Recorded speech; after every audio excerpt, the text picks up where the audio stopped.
Assalamualaikum warahmatullahi wabarakatuh. Sampurasun wilujeng enjing pamirsa sadaya. Tepang deui sareng simkuring Alia Aprianti dina program Warta Sunda TV. Sababaraha warta anu lebet ka redaksi Sunda TV parantos kasanggakeun dina pidangan warta ku basa Sunda. Edisi Minggu 15 April 2025.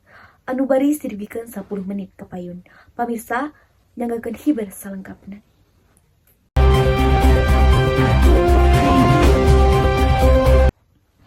Pamirsa, ribuan warga desa Tenjolaya, Kecamatan Cicalengka, Kabupaten Bandung, dinten ieu ngariung sapanjang jalan Kapten Sangun. Warga ngagelar demo pikeun nolak eksekusi ratusan imah warga, katut pangwangunan sakola dasar. Kanyahoan ratusan imah warga katut gedong SDIT Bina Muda dinten ieu Salasa 15 April 2025. Eksekusi ieu bakal mengaruhan 230 hiji jiwa ti 80 hiji kulawarga anu tinggal di RT 01 jeung RT 05.